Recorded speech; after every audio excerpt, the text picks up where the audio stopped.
Stéphane, il a la pression. Je fais la Ouais. transition avec Stéphane Lelong qui a la pression maintenant. Alors, il est où, Stéphane? Bonsoir à tous. Non, la Voilà, pression, je préfère la boire, mais c'est pour comme ça, je fais faire une petite note il a la d'humour. pression et l'humour, Stéphane. Hein, voilà. Voilà, je les ai pas là. Alors, j'ai rajouté une slide grâce à toi, Bruno, et ton introduction à la présentation sur l'offre sportive.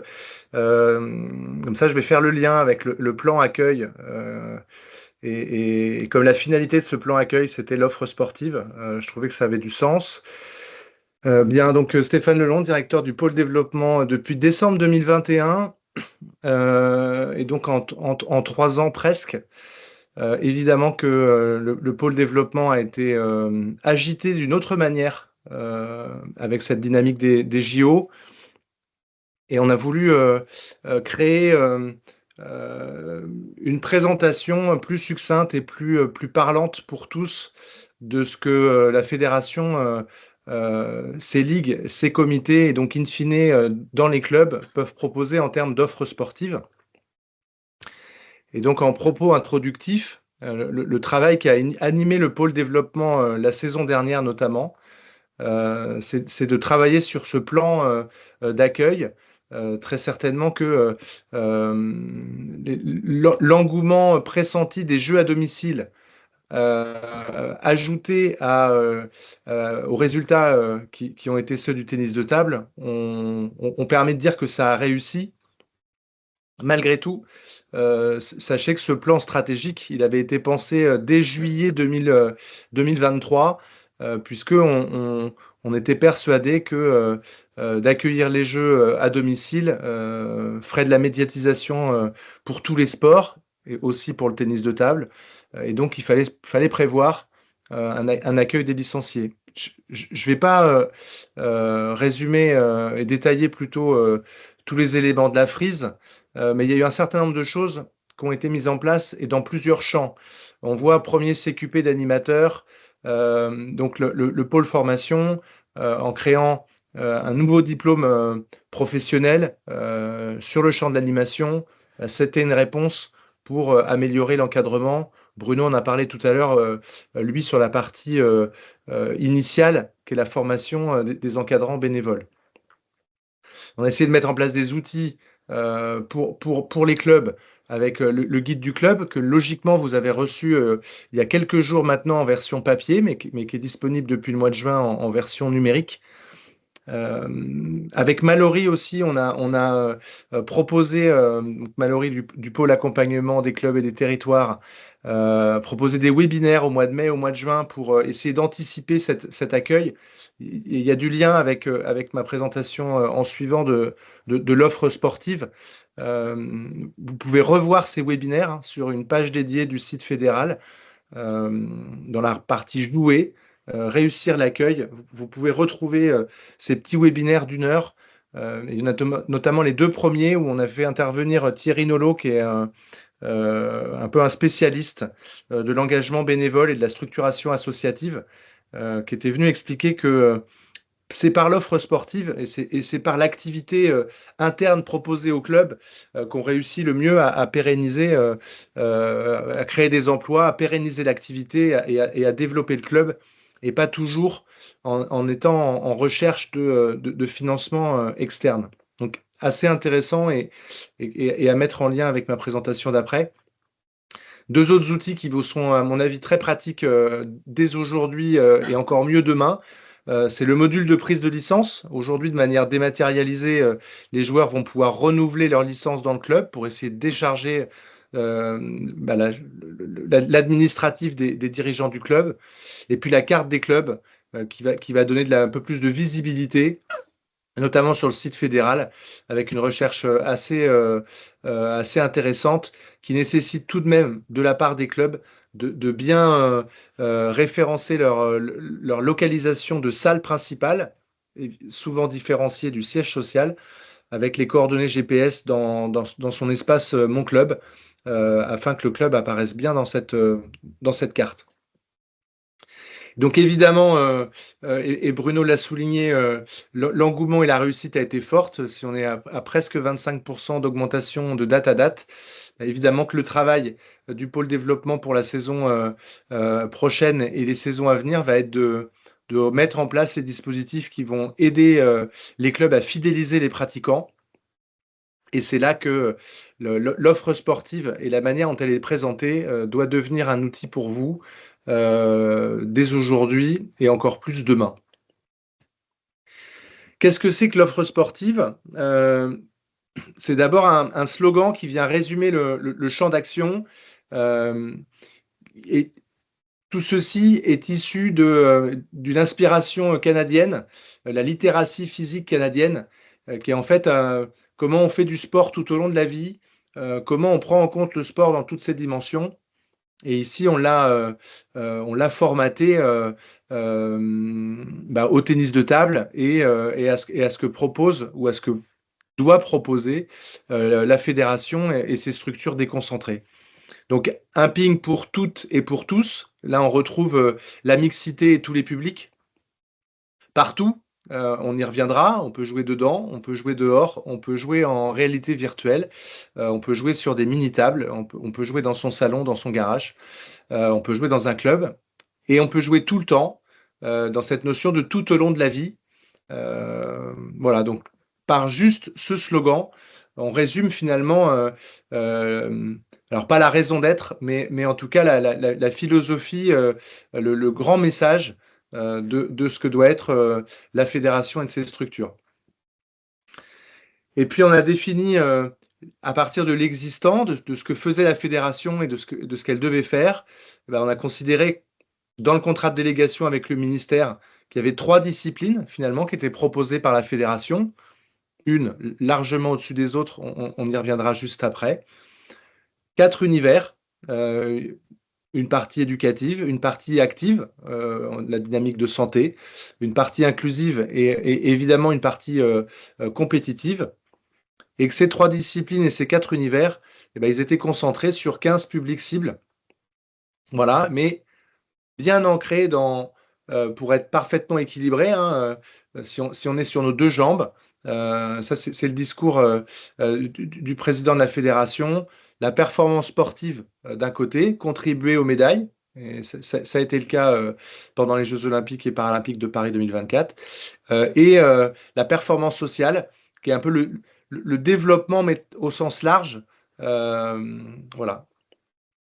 Et que vous retrouvez donc dans un schéma complètement issu de la littératie canadienne, où on va retrouver les 4 univers en couleur et indiqués en blanc encadré, et puis tous les publics cibles à l'intérieur des différents univers, et avec une organisation qui montre que, évidemment, le ping compétitif est plutôt du côté de la performance sportive, alors que le ping inclusif est plutôt, lui, du côté de la performance sociale. Pour que ce soit encore plus lisible à tous les échelons et notamment pour les clubs, deuxième niveau de présentation de cette offre sportive, les différents dispositifs proposés par la fédération, parfois pas proposés encore par la fédération, ce sont les triangles rouges, parce que le dispositif n'est pas soit pas opérationnel, soit pas encore conçu.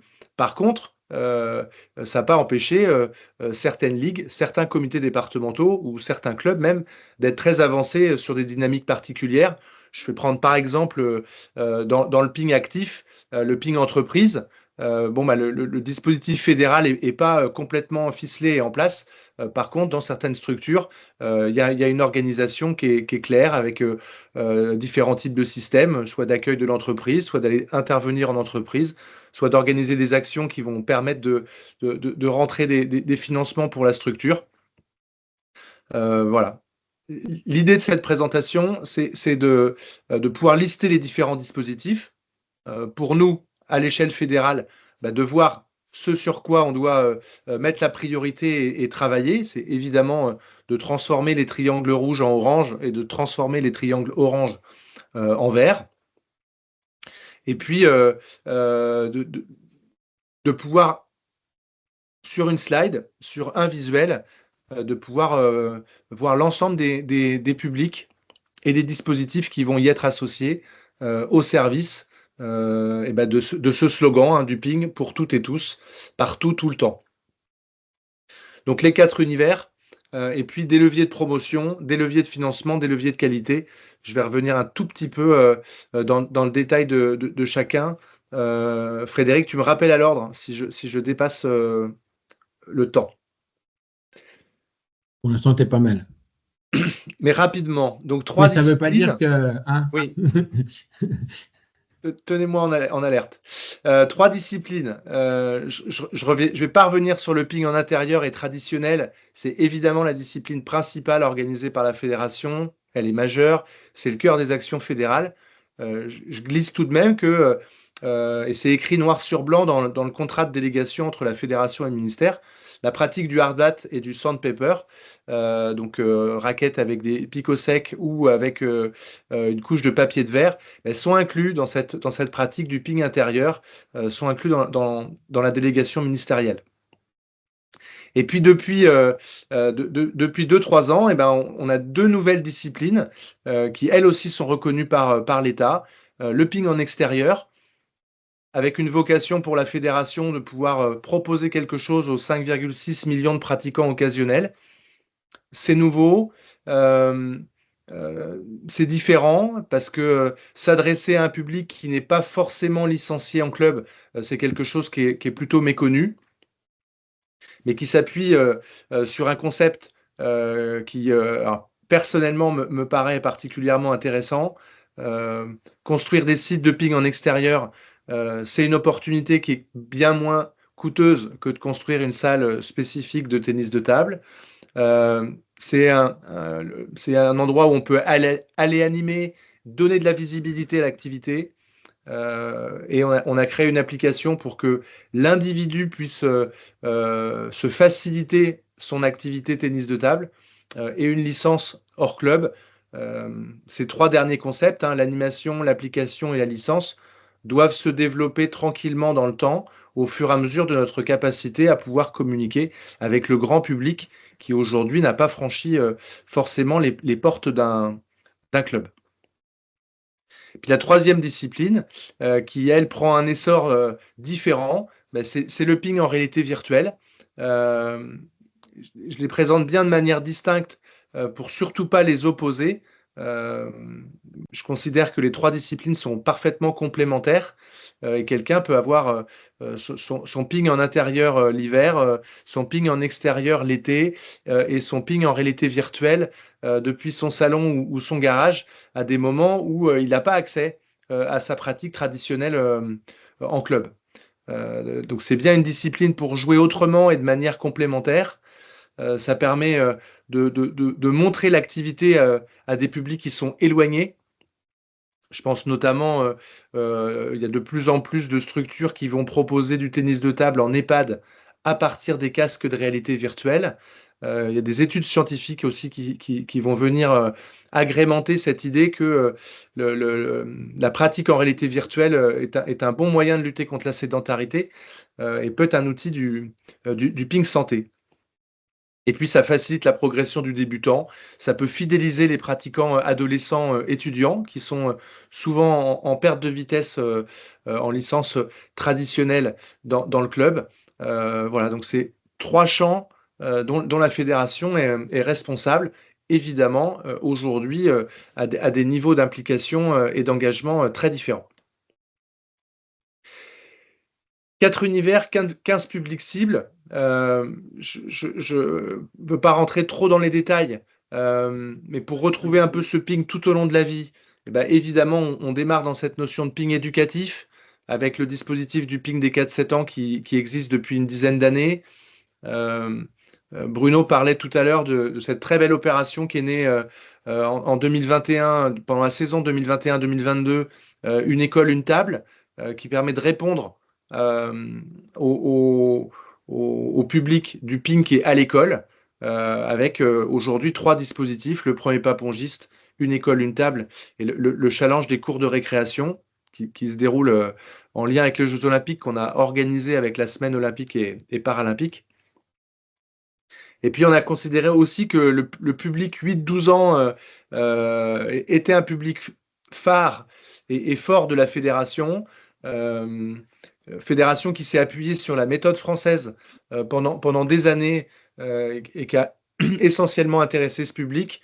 Voilà, on voudrait aujourd'hui réfléchir à la réutilisation de la méthode française de la même manière, autrement. C'est pas ficelé. C'est pour ça que ce public, il est plutôt avec ce triangle rouge. Un qui est assez rapide, c'est le ping compétitif. 3 publics aussi identifiés, même si on voit qu'il y a 6 triangles. Les 6 triangles représentent un petit peu tous les dispositifs qui sont proposés. On a tout ce qui est filière de haut niveau qu'on appelle aujourd'hui le plan de performance fédéral, où il y a le programme de détection, la structuration des pôles espoirs, des pôles France, et de tout le travail de la direction technique nationale sur le haut niveau. Puis il y a évidemment tout un circuit de compétition, à la fois pour le public des compétiteurs individuels, ceux qui arpentent tous les tournois de tous les clubs dès qu'ils se présentent, et puis évidemment les compétiteurs par équipe, le championnat par équipe ayant une place prépondérante dans l'activité au sein du club. Les 2 autres univers, le ping actif, qui se veut actif pour pouvoir justement prendre en compte un public plus large que uniquement la partie ping santé. On a distingué d'ailleurs la partie bien-être de la partie santé.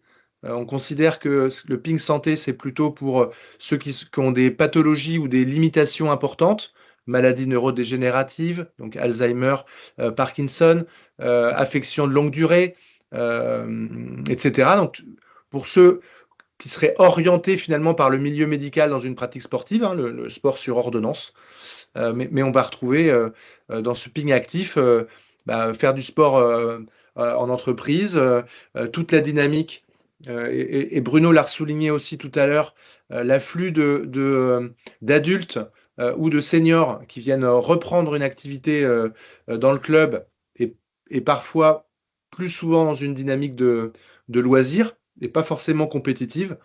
On a à travailler pour pouvoir proposer des dispositifs concrets et adaptés à ces adultes dans une dynamique de tennis de table, de progression, mais aussi de sport, de bien-être et de lien social.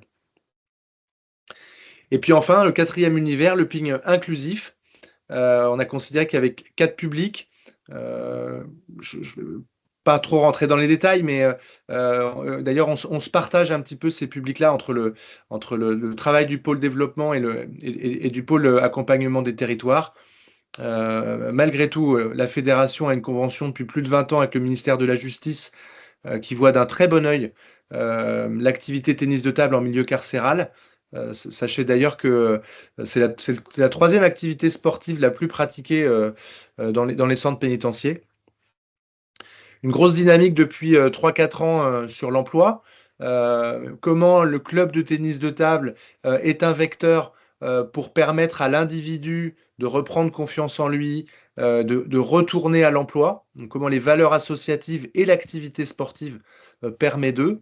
Donc, c'est le programme d'investissement dans les compétences qu'ont testé 2 clubs de la fédération et puis le programme du Stade vers l'emploi qui est coordonné par Mallory et qui fait tache d'huile partout en France. Mais le ping inclusif, c'est aussi un ping solidaire. La fédération, elle est plutôt impliquée sur la coopération internationale. Je crois que le siège de la francophonie pongiste est basé en France à Espalion. Donc la fédération est assez investie là-dessus, aussi avec sa convention avec Ping Sans Frontières. Donc c'est un public à part entière. Et puis évidemment, les clubs de tennis de table sont inclusifs. La pratique du tennis de table est inclusive. Et même si ce n'est pas la FFTT qui a la délégation de la pratique handisport ou de la pratique de sport adapté, il n'empêche que les clubs de tennis de table accueillent les personnes qui sont en situation de handicap. Et donc, c'est aussi un public à part entière de la fédération. Voilà comment on retrouve les 15 publics cibles et les 4 univers dans lesquels à votre échelle, vous pouvez aller piocher, rechercher les dispositifs ou vous fixer un objectif d'aller progresser dans tel ou tel domaine ou investir un nouveau champ vers un nouveau public pour s'ouvrir davantage. Je finirai avec les différents leviers de promotion et de financement. Vous connaissez tous les leviers de promotion, le Ping Tour et l'e-taping. Alors, deux concepts qui vont très certainement évoluer dès l'année prochaine, au moins par leur nom. Mais le Ping Tour, c'est l'opération avec un L majuscule de visibilité du tennis de table. Voilà, il y a plus entre 200 et 250 étapes qui ont été organisées en France sous cette étiquette. Il y a beaucoup de structures locales, comités départementaux qui font des tournées tous les étés. Et même si c'est pas labellisé Ping Tour ou e-taping, on est dans cette idée d'aller proposer tout au long de l'année du tennis de table. Et le Ping Tour et l'e-taping sont des opérations de promotion essentiellement l'été qui vont permettre de recruter plus tôt ou de fidéliser plus vite.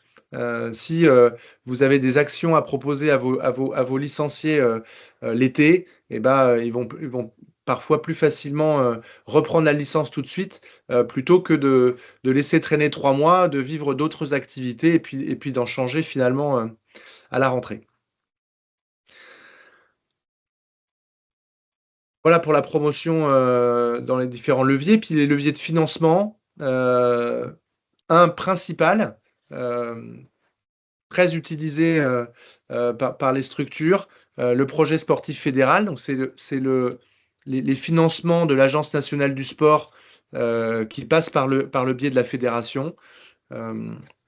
Aujourd'hui, c'est entre 1,7 et 1,9 million d'euros qui sont répartis chaque année avec 50% pour les clubs. Voilà, c'est une campagne qui est au mois de mars, mars-avril, et avec des financements essentiellement axés sur des projets en lien avec le développement, donc une augmentation du nombre de licenciés. Et puis en levier de financement, même si ce n'est que le début, sachez qu'il existe la Fondation Jacques Secrétin. Elle a été créée en juillet 2022. Elle est hébergée par la Fondation de France. Elle a permis à la fédération de recruter des mécènes pour financer des actions pour un ping citoyen. Donc c'est en lien avec la performance sociale. Et ça permet aussi de lancer des appels aux dons. Et donc voilà, très concrètement, par exemple, deux mécènes ont donné à la fondation pour pouvoir agrémenter le dispositif Une école, une table, qui a permis à la fédération de pouvoir distribuer plus de tables à plus d'écoles sur les années 2 et 3 du dispositif. Et puis enfin, il y a deux leviers de qualité. La formation, Bruno en a reparlé tout à l'heure. Frédéric aurait pu en remettre une couche et peut-être qu'il le fera. C'est reparti et ça me paraît essentiel. C'est par l'encadrement technique, d'arbitrage, de dirigeants que on se partage mieux les tâches à l'échelon du club. Mieux on est formé, mais plus on est qualitatif. Donc je vous invite évidemment à être les plus proactifs possibles pour que vos licenciés suivent des formations en fonction de leurs envies. Certains, ça va être l'encadrement technique, d'autres, ça va être l'investissement dans l'arbitrage, d'autres, ça va être pour pouvoir accompagner le développement du club, et puis d'autres qui vont en faire leur métier avec différentes formations professionnelles. Et puis le dernier levier de cette offre sportive, c'est évidemment la valorisation de ce que le club fait et comment il le valorise auprès de son environnement externe. Donc c'est les labels. Ils ont été remasterisés cette année. On est en cours, la deuxième campagne là, est en cours et je crois qu'il reste encore 15 jours, 3 semaines pour aller déposer son label sur son espace Mon Club. En tout cas, c'est un élément qui est important pour une structure pour se valoriser vis-à-vis de son environnement extérieur. Voilà, et donc en conclusion, et pour la conclusion, je reviendrai à cette slide-là.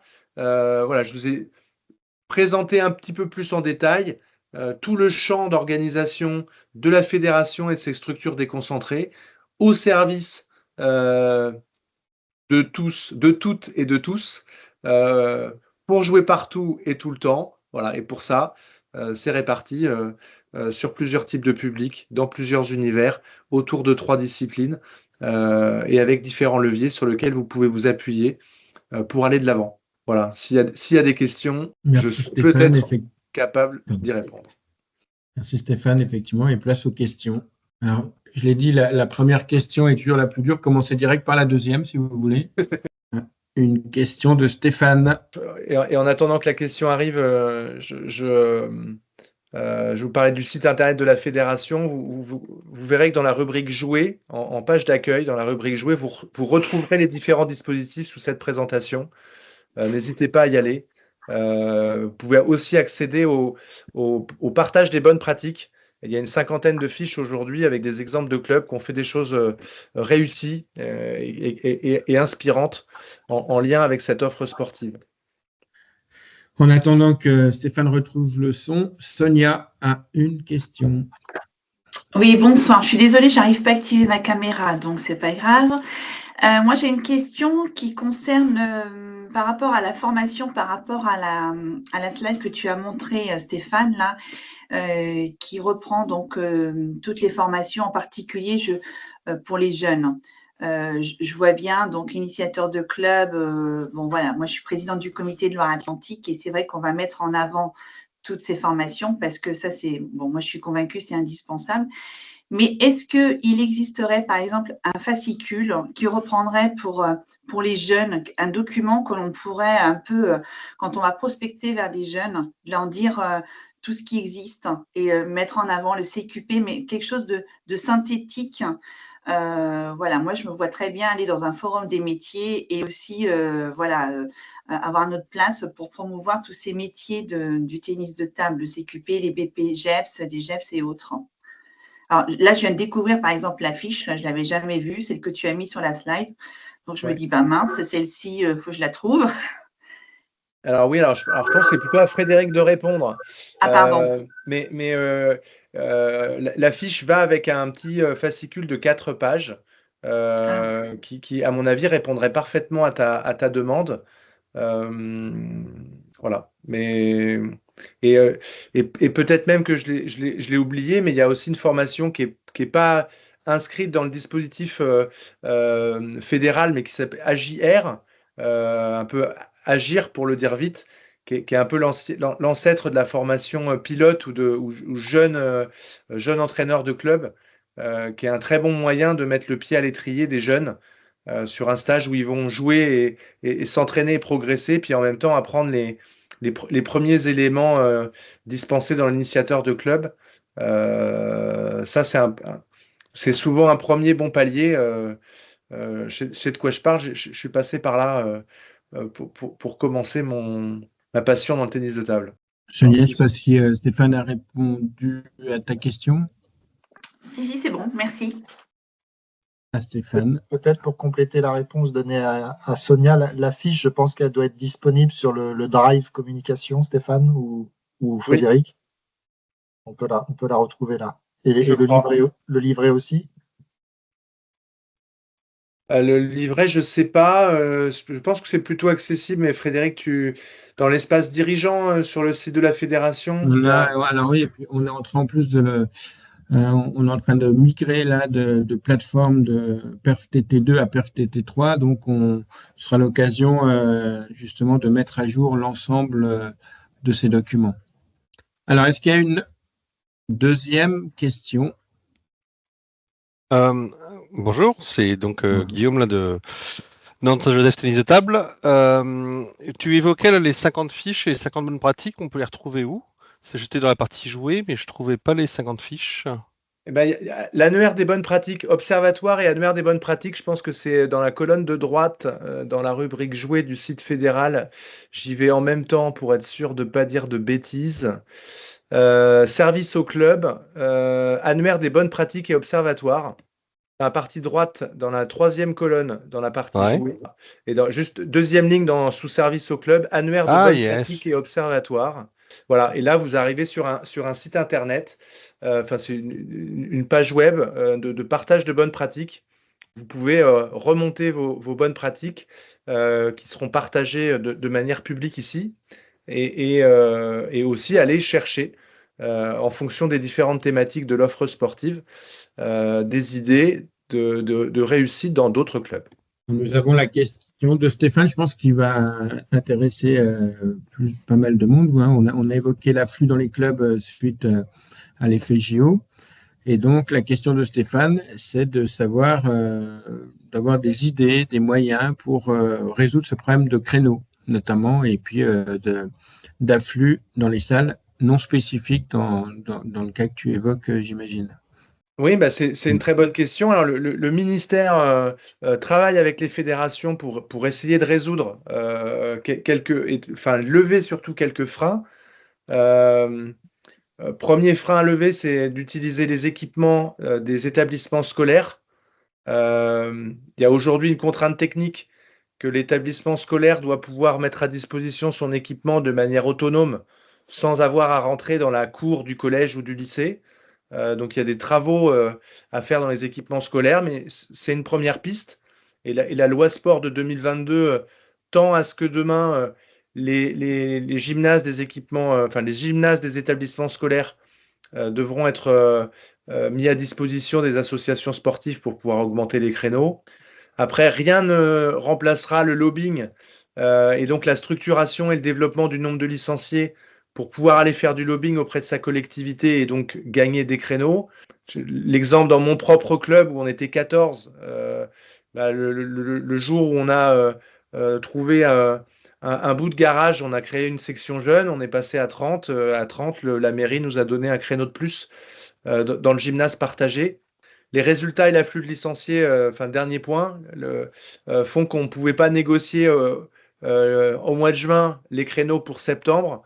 Peut-être que l'afflux de licenciés aujourd'hui peut permettre un travail de longue haleine sur l'ensemble de la saison avec les collectivités pour aller gagner un ou deux créneaux. Mais on ne changera pas l'histoire du jour au lendemain. Le basket et le handball prennent l'intégralité du gymnase sur leurs créneaux, alors que le tennis de table pourrait peut-être prendre qu'un demi-gymnase. Voilà, c'est un travail de longue haleine pour pouvoir aller gratter localement, créneau par créneau. Merci Stéphane, et merci Stéphane. De la réponse, la question et de la réponse, qui concerne plein de monde, et on sait qu'il y a beaucoup de dirigeants de clubs qui se posent des questions sur leur capacité à accueillir l'ensemble des personnes qui veulent pratiquer. Je vois Sonia qui dit repenser les formes d'entraînement et ne pas se limiter exactement. Il y a aussi une réflexion qui est menée, qu'on retrouve dans le livret d'accueil d'ailleurs.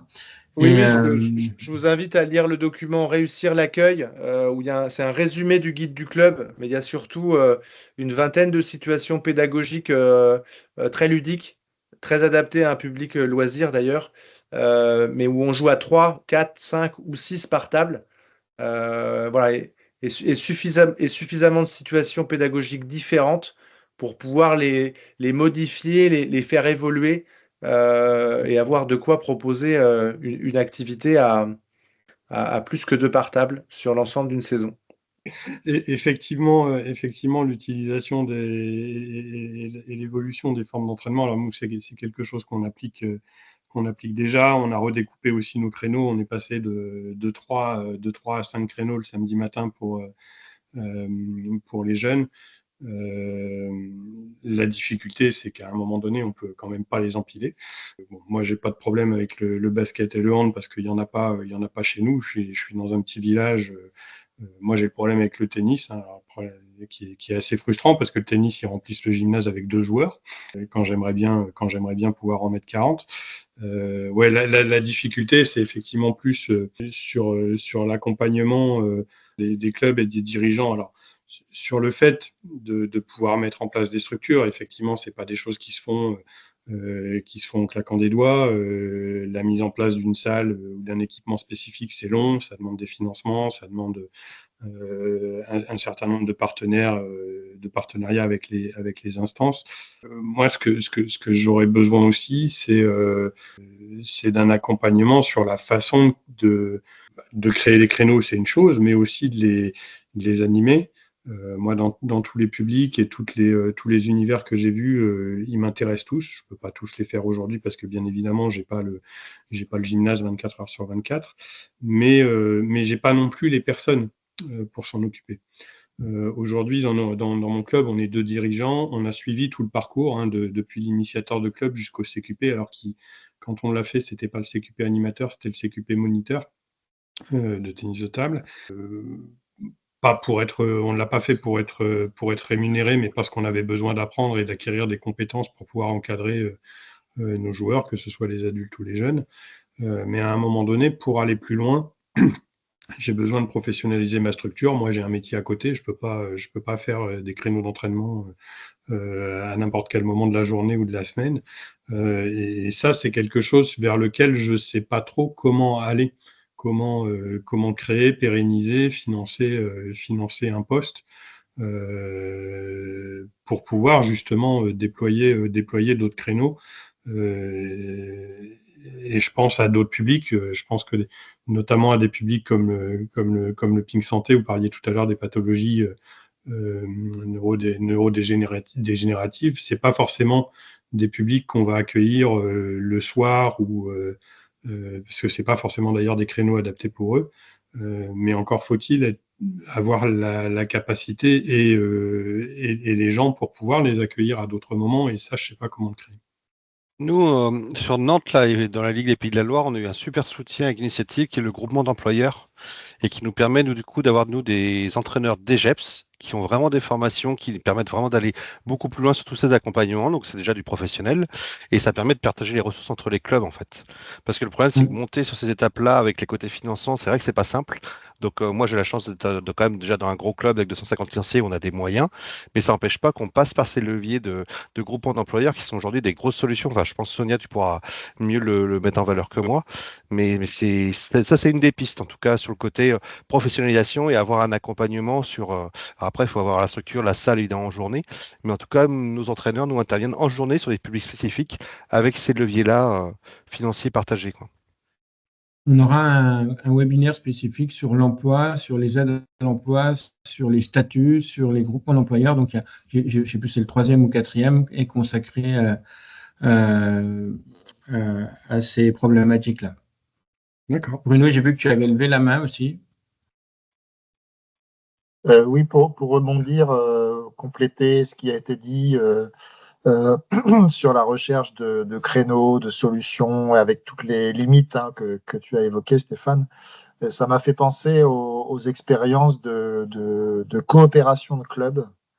C'est-à-dire que dans certains territoires, les clubs qui sont arrivés à leurs limites en termes de créneaux, d'équipements, de structures ou d'encadrement ont pu connecter d'autres lieux de pratique proches qui n'étaient pas toujours affiliés déjà, parfois. Et du coup, voilà, la coopération peut se faire sur des créneaux de plusieurs lieux de pratique. Ça peut être la coopération sur de l'encadrement bénévole ou salarié. C'est-à-dire, tiens, bah là, moi, j'ai les compétences, vraiment, j'ai quelqu'un de bien pour l'animation du baby ping ou pour l'animation du ping santé. Moi, je les ai pas, bah, on peut se le partager. Le groupement d'employeurs, c'est une autre forme de mutualisation aussi, hein, bien entendu. Donc, coopération d'équipement, coopération de ressources humaines, et puis parfois coopération de projet. Ça peut aller très loin. Alors, c'est peut-être pas possible partout, etc. Mais je repense à l'initiative le témoignage du Ping Saint-Paulé en Occitanie, si je me trompe pas.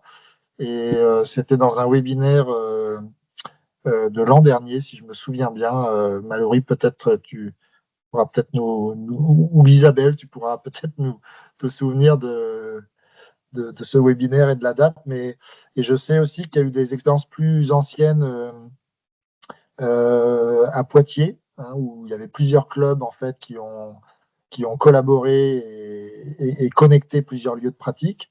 Je crois que Stéphane Lelong, chez toi, il y a aussi des exemples en Centre-Val de Loire. Bref, ça peut être aussi un champ de réflexion à un moment donné quand on arrive à saturation et au maximum et que on a envie de promouvoir le ping et de ne pas dire non à des gens qui frappent à nos portes. Ça, je trouve ça très très difficile à mettre en place. On a essayé, hein, nous on a repris un club il y a pas très très longtemps. Enfin, on commence notre 4e saison et c'est la première chose. On a pensé à partager, à échanger avec d'autres clubs. Et c'est très difficile, alors pas parce que les gens sont pas intelligents ou quoi aux caisses, mais parce que on en parlait tout à l'heure dans l'offre sportive, la pratique compétitive est très inscrite dans la culture et dans les gènes des clubs. Et le partage est parfois difficile avec des clubs qui ont vite l'impression ou qui ont vite la crainte que si je partage avec un autre club, il va essayer de me piquer des joueurs à la fin de la saison. Donc c'est difficile à mettre en place. Une dernière question, c'est Guillaume pour rebondir et ensuite on laissera la parole à Isabelle pour la conclusion. Du coup, moi, c'est une question ou peut-être une orientation où j'aurai des réponses peut-être dans les futurs webinaires. Moi, je suis un jeune président, du coup, j'ai récupéré la structure du coup depuis décembre 2023 et à travailler et commencer un peu à travailler le projet club. Je m'aperçois, moi, qu'en fait, en périphérie d'une grande ville, donc périphérie de Nantes, j'ai un renouvellement énorme sur le club. On a un tiers des licenciés tous les ans qui se renouvellent. C'est-à-dire que j'ai un problème de fidélisation du public. Et moi, ce qui me va pas trop quand j'entends l'offre sportive, en fait, c'est que ça va justement dans le sens que les gens viennent chercher, mais du coup, ils viennent chercher de la consommation, en fait. Nous, en extérieur de grandes villes, on a de plus en plus des gens qui viennent chercher de la consommation, et avec moins une implication et toutes les lacunes que ça amène sur le bénévolat, sur le côté social, sur le côté, on n'a pas de souci, nous, du coup, on a 1,7 entraîneurs salariés, donc on est vraiment quand même déjà bien structuré et en avance sur ce projet club.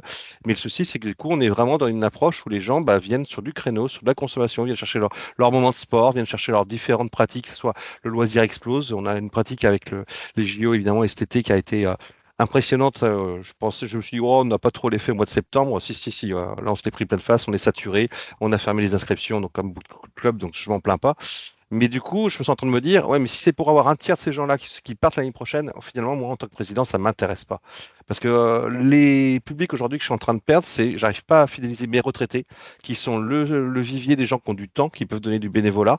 Et j'ai énormément d'actifs qui sont des gens, finalement, qui vont être un peu en étoile filante, qui vont faire 2-3 ans de ping, et puis qui seront avec un turnover régulier. Donc, il y a plein de choses qui se passent au niveau social, au niveau du club, c'est intéressant. Mais ça veut dire qu'on a l'impression depuis quelques cycles d'être à perpétuel recommencement et qu'on stagne en fait. La structuration, on plafonne parce que c'est pas les mêmes gens qui sont toujours à apporter l'histoire et à apporter cet ancrage. Même l'ancrage quartier n'est pas un levier qui a l'air de résonner pour l'instant. Donc on cherche des pistes. Donc si vous aurez des réponses à apporter sur les webinaires, je serai très assidu. Non, je ne sais pas s'il y aura des réponses concrètes. Par contre, si on s'appuie sur d'expériences d'autres clubs, il y en a qui ont mis en place des stratégies justement pour essayer de réduire ce turnover. Guillaume, le turnover en France, il est à peu près de 30% globalement. Donc on sait déjà que le tennis de table a la capacité de recruter assez bien, puisque finalement, l'augmentation des licenciés fait que même s'il y a toujours 30%, on en recrute toujours plus. Donc aujourd'hui, il y a une réelle question à se poser sur comment on fidélise. Est-ce que le produit qu'on propose aux gens qui viennent par l'externe au tennis de table leur convient? S'ils arrêtent au bout d'une année, il y a peut-être quelques questions à se poser en interne, donc peut-être interroger les licenciés eux-mêmes. Mais en fait, vous avez besoin de quoi? Nous, on croit que c'est ça que vous avez besoin, mais en fait, vous ne voulez pas revenir. Peut-être qu'on fait fausse route.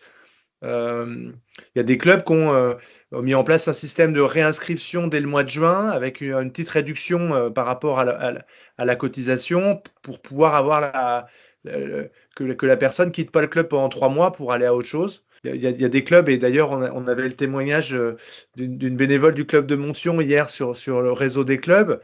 Ils proposent énormément d'événements pour les licenciés de manière très conviviale et pour créer le lien social à l'intérieur de l'association qui donne envie d'y revenir et parfois d'y revenir pas forcément pour l'activité, mais pour les copains qu'on s'y est fait.